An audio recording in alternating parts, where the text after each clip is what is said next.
Bang Haji, ente ngomong apa kemarin? Sampai ramai itu orang-orang di masjid. Saya bilang, saya ceritakanlah. Ada Habib ngomong begini, Habib. Saya bilang, qala ta'ala, qala Rasulullah, bla bla bla. Mohon petunjuk, Habib, saya bilang. Apa yang Anda sampaikan itu benar. Apa yang Anda sampaikan itu tidak salah. Tapi saya mohon, jangan ulangi lagi kata-kata seperti itu. Kenapa? Karena itu akan merusak ukhuwah Islamiyah. Sejak saat itu saya pendam dalam perut. Saya melihat berbagai macam arogansi, kemungkaran yang dilakukan Habib. Saya nggak mau bunyi lagi. Saking taatnya saya kepada Habib Sepuh tadi. 50 tahun saya tahan itu.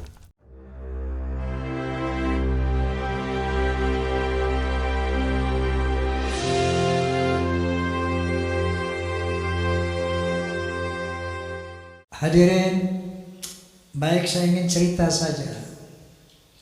Bagaimana kronologi sehingga sampai saya kepada satu keyakinan hakul yakin bahwa Ba'alawi bukan keturunan Nabi Sallallahu Alaihi Wasallam. Ini ceritanya panjang sekali, 50 tahun ke belakang. Waktu itu usia saya masih 20 tahun. Dan saya sudah tampil sebagai, ya katakanlah, penceramah muda. Saat itu adalah satu majelis ta'lim di Masjid Ar-Rahmah, Tebet Timur, Jakarta Selatan. Pembicaranya ada satu Habib dan saya mewakili pemuda masjid, seperti itu kira-kira. Ini sosok Habib ini bercerita seperti ini. Kalau ada Habib yang berzina, yang mabuk-mabukan, yang berjudi, mencuri, jangan kata apa-apa. Nah, ini Habib orang Betawi. Kalau bahasa Jawa jangan kata apa-apa. Ojo muni apa-apa ngono. Menang aja. Kenapa? Mereka adalah cucu Rasulullah. Mereka itu ahli surga. Rasulullah SAW pemegang kunci surga. Tentunya setelah beliau masuk, pasti yang diutamakan adalah keluarganya, keturunannya. Maka ketika ada Habib yang melakukan kemaksiatan tadi, jangan kata apa-apa, menang aja, ojo ngomong-ngomong, ngoten. Ini saya saat itu merasa tersentak. Ketika saya giliran naik, saya katakan, Beb, Beb, anak koreksi ente.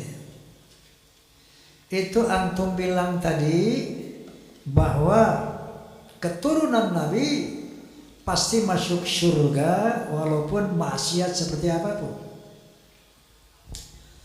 Qala ta'ala, a'udzu billahi minasyaitonir rajim. Bismillahirrahmanirrahim. Ya ayuhan nas, inna khalaqnakum min dzakari wa untha wa ja'alnakum syu'uban wa qabaila lita'arafu. Inna akramakum 'indallahi atqakum. Shadaqallahul azim. Beb, Allah Subhanahu wa taala berfirman, wahai manusia, aku telah menciptakan kalian dari seorang laki-laki dan perempuan. Dari sana aku jadikan kamu berbangsa-bangsa. Dari bangsa-bangsa itu aku jadikan kamu bersuku-suku. Seperti contohnya Indonesia. Bangsa Indonesia sukunya ada kurang lebih 700 apa berapa? Pinter. Ada Sunda, ada Jawa, Aceh, Padang, Batak, dan banyak lagi yang lainnya. Kenapa nggih? Lita'arafu, saling mengenallah. Lita'arafu, saling menghormatilah. Inna akramakum 'indallah atqakum. Sesungguhnya ketinggian derajatmu di sisi Allah adalah takwamu. Bukan dari mana bangsamu, bukan dari siapa keturunanmu. Nabi SAW menyambut firman ini dengan menyatakan, La fadla li'arabiyyin 'ala ajamin illa bitaqwa. Tidak ada kelebihan bangsa Arab dari yang bukan Arab kecuali takwa. Lalu saya katakan lagi, Beb, bukankah Rasulullah sallallahu alaihi wasallam bersabda, Al-jannatu lil muttaqina walau kana 'abdan habasyian, wan naru lil 'asina walau kana sayyidan quraisyan hasyimian. Surga itu untuk orang-orang yang bertakwa, walaupun dia budak dari bangsa Habsyi. Contohnya Bilal bin Rabah, budak dari bangsa Habsyi, tapi Rasulullah menjamin bahwa Bilal bin Rabah adalah insya Allah menjadi ahli surga. Sementara orang neraka adalah tempat orang maksiat, walaupun dia dari Sayyid Quraisy Bani Hashim. Ini yang saya utarakan saat itu. Bahkan Rasulullah SAW bersabda, Lau anna Fatimah binti Muhammadin saraqat laqatta'tu yadaha. Seandainya Fatimah binti Muhammad mencuri, aku sendiri akan memotong tangannya. Artinya, saya katakan, tidak ada privilege, tidak ada keutamaan untuk turunan Nabi sekalipun. Rasulullah pernah mengadakan halaqah dengan para sahabat. Beliau bercerita, aku rindu kepada sambil meneteskan air mata. Aku rindu dengan saudara-saudaraku. Beruntung, lebih beruntung orang yang tidak pernah bertemu aku, enggak pernah melihat aku, tapi dia beriman kepadaku. Mereka itulah saudara-saudaraku. Allahumma sholli ala Muhammad. Kalau kita ini 1500 tahun kurang lebih enggak pernah jumpa Nabi, enggak pernah melihat Nabi, tapi kita beriman kepada Nabi, itulah saudara-saudara Nabi. Makanya ketika Rasulullah di akhir hayatnya, dia tidak memanggil keturunannya ya dzurriyyati, yang dipanggil dia ummati, ya ummati. Islam dinul khalis. Islam adalah agama yang lurus. Rasulullah SAW adalah tokoh yang demokratis, bukan tokoh yang nepotis, bukan tokoh yang pokoknya nanti semua keturunanku, keluargaku harus masuk surga apapun kesalahannya. Lah, inilah al-Islam. Itulah sosok kepribadian Rasulullah sallallahu alaihi wasallam. Setelah saya ngomong begitu, ini 50 tahun yang lalu, hebohlah satu masjid itu. Besoknya saya dipanggil oleh Habib Sepuh. Bang Haji, ente ngomong apa kemarin? Sampai ramai itu orang-orang di masjid. Saya bilang, saya ceritakanlah. Ada Habib ngomong begini, Habib. Saya bilang, Qala ta'ala, qala Rasulullah, bla bla bla. Mohon petunjuk, Habib. Saya bilang, apa yang Anda sampaikan itu benar. Apa yang Anda sampaikan itu tidak salah. Tapi saya mohon, jangan ulangi lagi kata-kata seperti itu. Kenapa? Karena itu akan merusak ukhuwah Islamiyah. Sejak saat itu saya pendam dalam perut. Saya melihat berbagai macam arogansi, kemungkaran di depan Habib. Saya nggak mau bunyi lagi. Saking taatnya saya kepada Habib sebut tadi. 50 tahun saya tahan itu. Sampai akhirnya muncul doktrin-doktrin yang tidak bisa diterima akal sehat dan sangat merusak akidah, saya pikir. Itu leluhur kami Al-Faqih Muqaddam Mi'raj satu malam 70 kali. Astaghfirullahalazim. Rasulullah sallallahu alaihi wasallam hanya diizinkan Allah Mi'raj ke Sidratul Muntaha seumur hidup 1 kali. Ketika ada orang mengatakan bahwa moyang kami bisa Mi'raj 1 malam 70 kali, ini telah merendahkan Rasulullah, telah menghina Rasulullah sallallahu alaihi wasallam. Ada lagi berita-berita khurafat. Leluhur kami kalau tidak malu sama Allah dapat memadamkan api neraka cuma dengan kelingking. Inna lillahi wa inna ilaihi raji'un. Kalau tadi menghina Nabi, sekarang menghina Allah subhanahu wa ta'ala. Banyak cerita-cerita khurafat yang lainnya. Ada seorang tukang kacang namanya Sulaiman. Ini tukang kacang sangat cinta sama habaib. Kalau habaib minta kacangnya dikasih semuanya. Saking cintanya sama habaib. Man minta kacang dikasih semua, man minta kacang dikasih semua. Satu saat si Maman mati. Begitu Maman mati, lapor ini orang kepada Habib tadi, Beb, Maman mati. Ini Maman ahli maksiat, ibadahnya berantakan. Datanglah ini Habib, ngasih surat, ditaruh di lehernya di belakang mayit itu. Man, nanti kalau Munkar Wanakir tanya, jangan dijawab.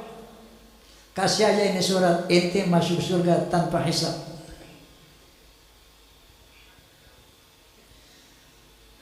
Banyak lagi cerita seperti itu. Leluhur mereka semuanya wali, bisa nurunkan emas dari langit. Yaman itu negeri paling miskin di Timur Tengah.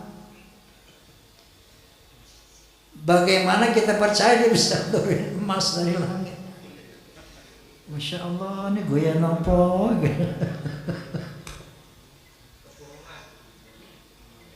Banyak khurafat-khurafat yang diajarkan. Ya. Nah, ini membuat satu faktor menguatnya saya, keraguan saya tentang apa iya cucu Nabi ini kayak begini. Muncullah baru tesis Kiai Haji Imaduddin Utsman Al-Bantani. Muncul apa beliau? Gus Abbas Cirebon Buntet. Saya enggak mengerti ilmu nasab, tapi saya tidak bodoh-bodoh amat untuk meneliti apa yang diuraikan oleh Kiai Haji Imaduddin Utsman. Beliau bercerita di antaranya bahwa yang namanya Ahmad bin Isa, keturunan Rasulullah sallallahu alaihi wasallam, sejak abad ke-4, ke-5, ke-6, ke-7, ke-8 sampai 9 awal itu tercatat di dalam manuskrip kuno hanya punya anak 3, yaitu Muhammad, Ali dan Hussein. Selama 550 tahun itu sejarah menulis itu. Tiba-tiba di abad ke-9 akhir muncul Ubaidillah sebagai anak Ahmad bin Isa yang keempat. Enggak usah pintar-pintar amat untuk meneliti, untuk menerima hal ini. Cukup punya akal yang waras,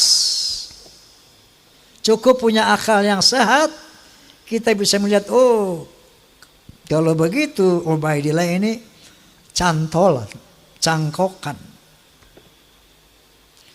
Kiai Imaduddin tentu saja sebagai seorang kiai, mujtahid bahkan, bisa menjelaskan secara ilmiah bahwa kepalsuan Ubaidillah ini. Dari sini mulai keraguan saya yang selama 50 tahun itu bertambah menjadi yakin. Tapi baru ilmu yakin doang nih. Saya undanglah Kiai Imaduddin di podcast saya.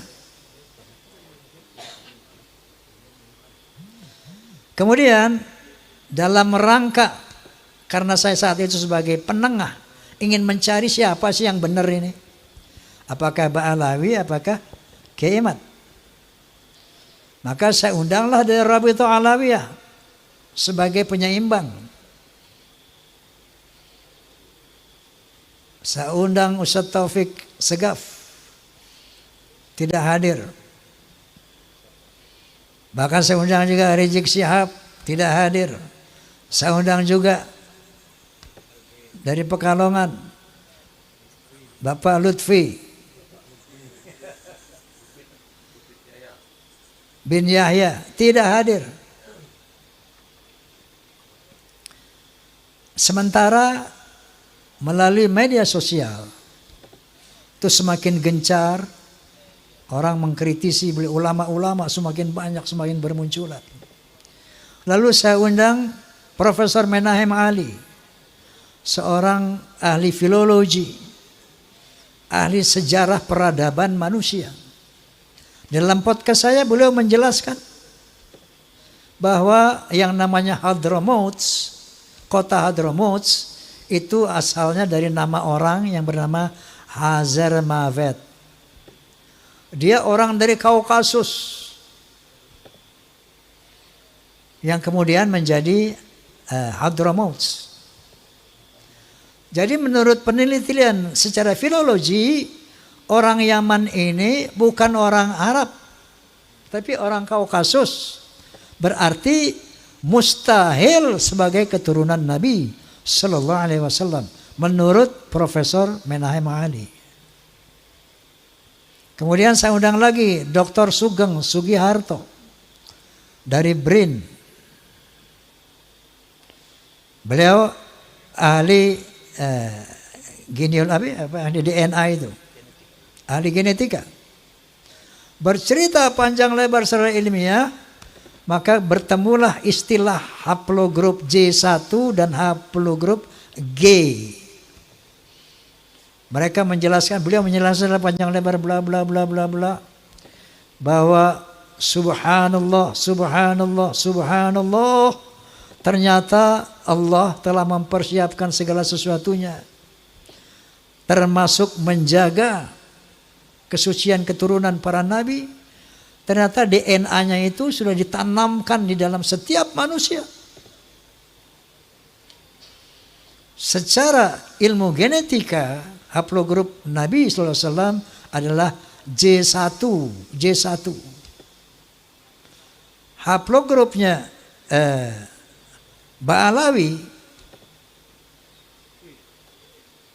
menurut kalau Anda klik di internet, familytreedna.com, familytreedna.com, klik saja, tang, akan keluar nanti ada 180 orang Ba'alawi, sebagian dari Indonesia, itu dari Yaman, sebagian kecil dari Indonesia, itu haplogrupnya adalah G.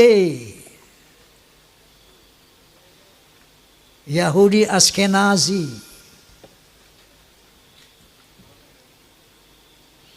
Nah, dari 3 disiplin ilmu ini, menurut sejarah, menurut ilmu nasab, menurut ilmu filologi, menurut ilmu DNA, maka muncullah hakul yakin bahwa Ba'alawi bukan keturunan Nabi sallallahu alaihi wasallam. Lalu di counter itu Roma Irama. Menurut Gus Romel ini pembela Ba'alawi. Kita bisa lihat di medsos. Itu Roma Irama sok-sok hakul yakin bahwa Ba'alawi bukan turunan Nabi, bahwa Ubaidillah itu bukan turunan Nabi. Memangnya dia pernah melihat pernikahan Ubaidillah? Memang dia pernah melihat persemaian Ubaidillah?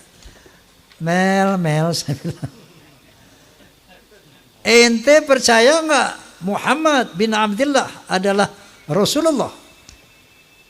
Kalau ente enggak percaya, kafir ente. Pertanyaannya, apakah Anda pernah melihat Muhammad dilahirkan?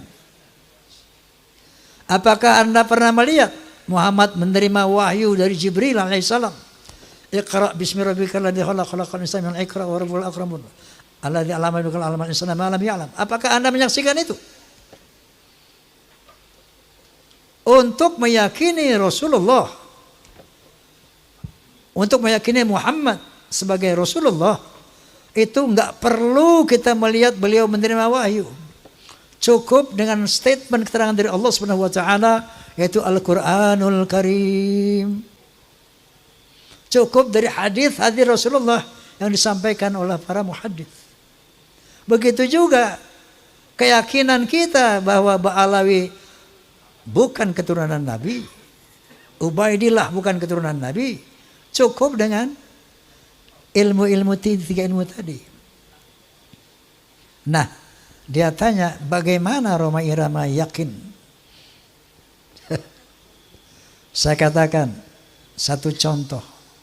Saya yakin kepada Allah Subhanahu wa taala tentang eksistensinya sebagai Tuhan, eksistensinya yang serba maha, itu dengan 2 hal. Pertama, ayat qauliyah Al-Qur'anul Karim. Yang kedua, ayat kauniyah, ciptaan Allah ini.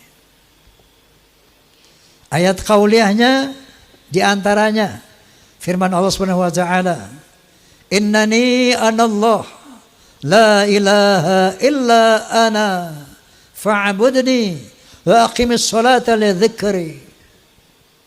Sesungguhnya akulah Allah, tidak ada Tuhan selain aku, maka sembahlah aku dan tegakkanlah sholat demi mengingatku. Itu satu, saya bilang.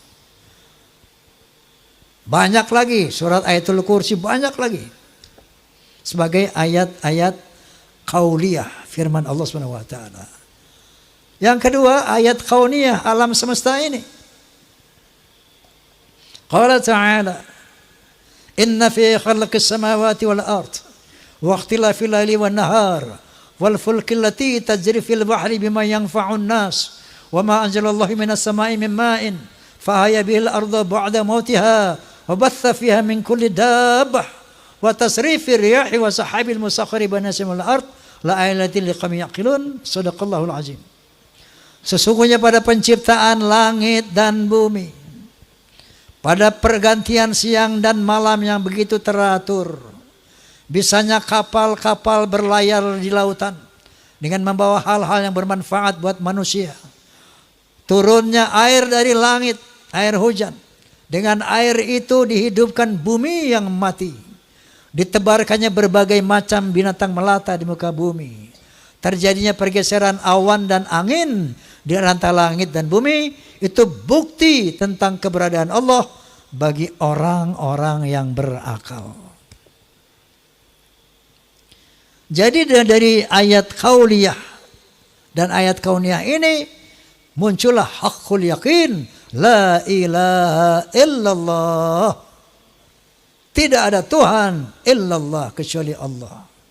Begitu juga ketika saya meyakini Ba'alawi bukan turunan Nabi, ayat qauliyahnya adalah dari tesis Ki Imaduddin Uthman, kemudian dari filologi, dan ayat kauniyahnya DNA. Jelas apa jelas? Oi. Jelas apa jelas? Saya mau tanya, Anda pun yakin tidak bahwa Ba'alawi bukan turunan Nabi? Yakin apa tidak?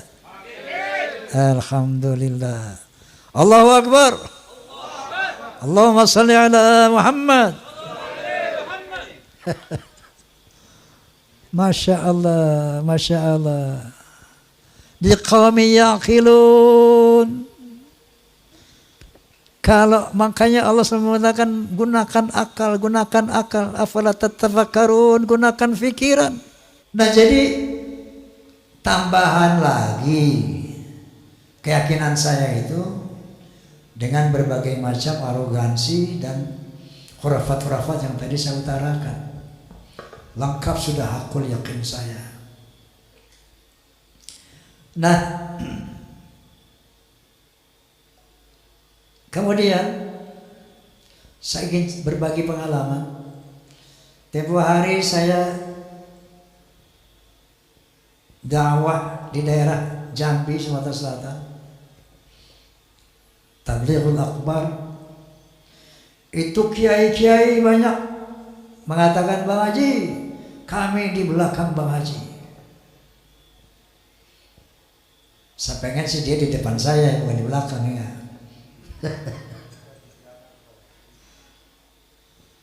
Ketika saya mengadakan pentas Soneta Group di Banjarmasin, ada satu kesempatan kita berkumpul dengan para pejabat. Salah satu pejabat daerah mengatakan, Bang Haji, saya yakin bahwa sebagian besar rakyat Indonesia sama dengan Bang Haji. Allahumma sholli ala Muhammad. Allahu Akbar. Kenapa? Karena mereka sejak ratusan tahun melihat fenomena ini. Terakhir dalam podcast saya bahwa kita bangsa Indonesia tidak boleh diam melihat fenomena ini. Kenapa? Ada indikasi mereka mau menjajah Indonesia. Indikasinya jelas sekali. Ada yang bagian memalsukan kuburan. Di mana-mana dibikin kuburan-kuburan palsu. Alhamdulillah, menurut keterangan beliau juga sudah banyak yang dibongkar. Ada kuburan-kuburan keramat seperti di Madura, kita lihat di YouTube. Sudah lama sebagai nama orang itu tiba-tiba ditambah namanya menjadi ada Ba'alawinya gitu. Asegaf. Yang paling trending yaitu KRT Sumo di Ningrat di Semarang diganti namanya dengan Habib Hasan bin Toha bin Yahya. Kuburan-kuburan palsu, Masya Allah, seluruh Jawa, di Kalimantan banyak sekali ternyata.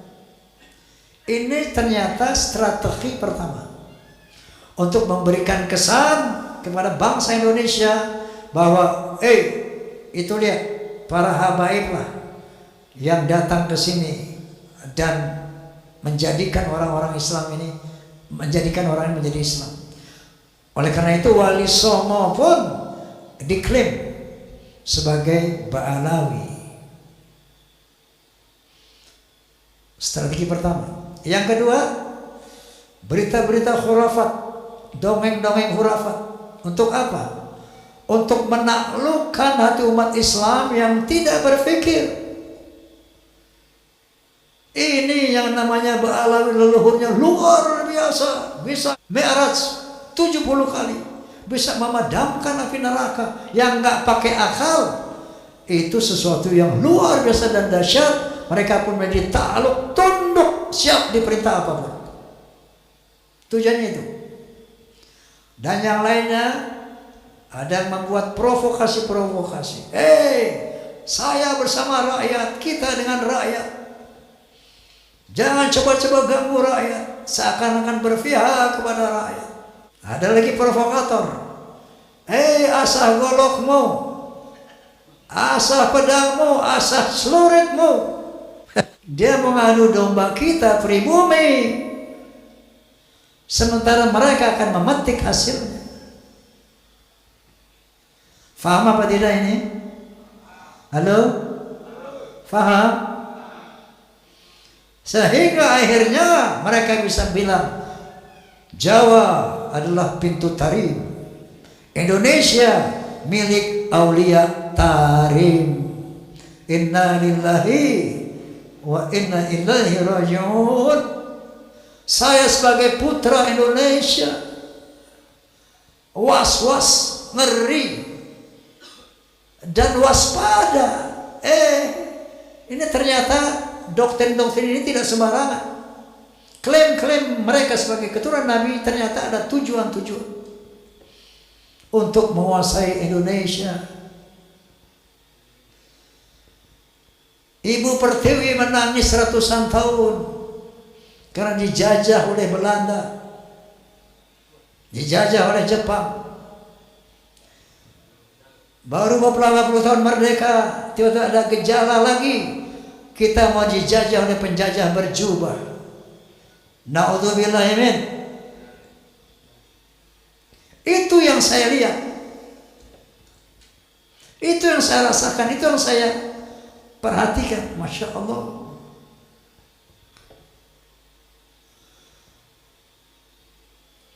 Saya tidak punya kepentingan. Dan sering saya katakan, apapun yang saya ucapkan ini bukan berdasarkan kebencian. Naudzubillah. Bukan berdasarkan saya punya kepentingan. Dasarnya kulil haqqa walau kana murra. Dasarnya adalah wa tawassaw bil haqq wa tawassaw bis sabr. Dasarnya adalah demi menyelamatkan akidah, demi menyelamatkan Indonesia dari penjajahan dan perbudakan spiritual dan politik. Allahu Akbar.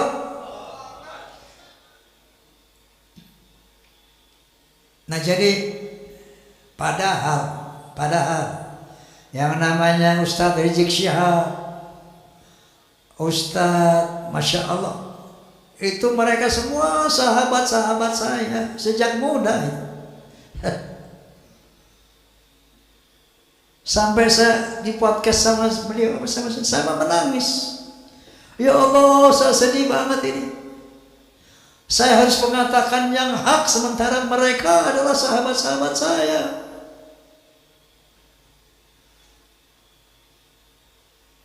Tapi kebenaran harus diutarakan, sepedih apapun perasaan saya. Lalu saya katakan goalnya satu, mari selamatkan akidah umat. Kedua, jaga Indonesia dari skenario yang terang benderang di media sosial. Terang benderang Indonesia milik Aulia Tarim. Apakah kurang jelas ini? Halo? Apakah kurang jelas tujuan mereka?